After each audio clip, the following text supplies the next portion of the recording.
শুভ সকাল বন্ধুরা, আপনাদেরকে একটা ইম্পর্টেন্ট তথ্য দিব। তথ্যটা হচ্ছে এরকম, আমরা যারা নতুন ইউজার আছি, ফেসবুকে নতুন প্রোফাইলে কাজ করছি বা ফেসবুক পেজ করেছে, নতুন ফেসবুক পেজ করার পরপরই আমরা যেটা সর্বপ্রথম চেষ্টা করি সেটা কিভাবে ফলোয়ার বাড়াবো বা আমাদের কন্টেন্ট গুলাতে কিভাবে লাইক কমেন্ট বেশি আসবে সেটা চেষ্টা করি প্রথমে। তাই এটার জন্য আমাদের কয়েকটা ধাপ থাকে, তার মধ্যে একটা ধাপ হচ্ছে আমরা সবাইকে ফলো দেই।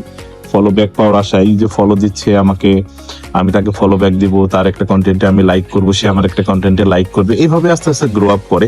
আর তার পাশাপাশি আমরা আমাদের ফেসবুক প্রোফাইলে যে ফ্রেন্ড থাকে তাদেরকে রিকোয়েস্টের মাধ্যমে ফলোয়ার হিসাবে নিয়ে আসতে পারি। সো অনেকগুলো রাস্তা আছে, তার মধ্যে একটা রাস্তা হচ্ছে আমরা সরাসরি যারা কন্টেন্ট ক্রিয়েটর তাদের পেজে গিয়ে আমরা লাইক কমেন্ট দেই, তারা ইমপ্রেস হলে তারা আমাদেরকে ফলো ব্যাক দেয়। চলুন দেখা যাক আসলে আমাদের সমস্যা হয় কোথায়, সমস্যাগুলো কিভাবে আমরা সলভ আউট করতে পারি তার একটা সলিউশন দেখাই। প্রথমে আমি আমার ফেসবুক প্রোফাইলে চলে যাই। প্রোফাইল থেকে আমি আমার পেজে কনভার্ট হয়ে গেছে অলরেডি। আমার পেজে এখন হচ্ছে লাইক আছে 223টা এবং 230টা ফলোয়ার। তার মানে আমার ফলোয়ার একটা দুইটা করে বাড়ছে। এখন আমি আমার ডেভেলপমেন্ট মুডে আছি। ডেভেলপমেন্ট মুড বলতে ফেসবুক পেজ ওপেন করার সাথে সাথে আপনাকে ফুল অ্যাক্সেসটা দিবে না, কিছু ক্রাইটেরিয়া থাকে, সেই ক্রাইটেরিয়া ফুলফিল না হওয়ার পরে আপনি ফুল অ্যাক্সেসটা পাবেন না। তার মধ্যে একটা প্রমাণ আমি আপনাদেরকে দেখাই। এই ধরুন আমার নোটিফিকেশনে যেমন 5টা মেসেজ আসে, আমি নোটিফিকেশনটা অন করছি। নোটিফিকেশন অন করার পরে আমার এখানে দেখবেন M tech method star Chinu blogs and 43 others followed you, এরা আমাকে মূলত ফলো করেছে। এখন আমি সাধারণত যেহেতু তারা আমাকে ফলো করেছে, তাদের পেজটা আমাকে ঘুরে তাদেরকে ফলো দিতে হবে। সো আমি যখন এখানে ট্যাপ করছি তখন আমাকে ফেসবুক সরাসরি ফলোয়ার লিস্টে না নিয়ে গিয়ে ডেভেলপমেন্ট যে পেজটা আছে স্টার্টিং পর্যায়ে থাকে সেখানে নিয়ে যাচ্ছে। এতে হচ্ছে কি, আমরা যারা নতুন ইউজার আছি তারা সরাসরি আরেকজনকে ফলো দিতে পারি না।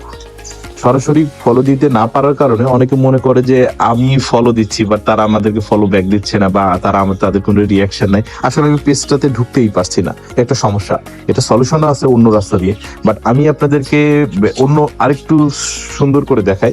এখন দেখেন যারা আমার কন্টেন্টে কমেন্ট করছে তাদের পেজে আমি খুব সহজে অ্যাক্সেস পাচ্ছি।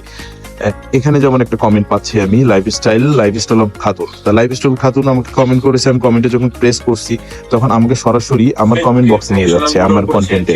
আমার কন্টেন্টের কমেন্ট বক্স থেকে আমি সহজেই তাকে পাচ্ছি এবং লাইফস্টাইল অফ খাতুনে আমি যখন প্রেস করার পর দেখেন তার পেজে আমাকে নিয়ে যাচ্ছে। তার পেজে নিয়ে যাওয়ার পর আমি এখান থেকে তাকে খুব সহজে ফলো দিতে পারবো, পাশাপাশি লাইকও দিতে পারবো। যেমন নতুন একটা ভিডিও দিয়েছে, তার পাশাপাশি আমি আগে অলরেডি লাইক দিয়েছি তাকে। এটা একটা খুবই ইনোভেটিভ আইডিয়াটা এরকম যে আপনি যাকে ফলো দিচ্ছেন শুধু তার কমেন্ট দেখে ফলো দিয়ে দিচ্ছেন কিনা এটা একটা আপনার ব্যাপার, কারণ আপনি তার পেজটা বাজে হইতে পারে বা পেজটা কোনো স্পাম হইতে পারে, আপনি জাস্ট ফলো দিয়ে দিচ্ছেন ফলোয়ার বাড়ানোর আশায়। এই ভুলটা আপনারা কখনোই করবেন না। আপনারা যেটা করবেন, আপনাকে ফলো দিয়েছে, দ্যাটস গুড, আপনি তার প্রোফাইলে যান, প্রোফাইলে গিয়ে তাকে আপনি সুন্দর করে একটা ফলো দেন, তার কন্টেন্ট ভালো লাগলে কন্টেন্ট একটা কমেন্ট করেন। আর কমেন্ট করলে যেটা হয়, কমেন্টের সূত্র ধরে সে আপনাকে ফলো ব্যাক করতে পারবে, ইভেন সে আপনার পেজে গিয়েও একটা কমেন্ট দিয়ে আসবে। এটা আমাদের একটা ক্রিয়েটর মাইন্ডের ক্রিয়েটিভিটি, যে আমাকে যে ফলো দিয়েছে আমিও তাকে একটু হেল্প করি। কারণ আমার রিচ এন্ড এঙ্গেজমেন্ট বাড়াইতে গেলে শুধু আমাকে ফলো করলে হবে না, আমাকে অন্য কাউকে ফলো করতে হবে, যেহেতু আমি একটা বিল্ড আপ পর্যায়ে আছি। আপনার উচিত আপনি সঠিকভাবে তার পেজে গিয়ে কন্টেন্ট দেখে তাকে লাইক কমেন্ট দেন। এতে হবে কি, আপনি আপনার অ্যাক্টিভিটিটাও ফেসবুকের অ্যালগোরিদম দেখবে যে না, আপনি আসলে তাদেরকেই ফলো করেন বা লাইক করেন যারা ফেসবুকের রুলস মেনটেন করে। সো দ্যাটস গুড, আজকের জন্য এতটুকু।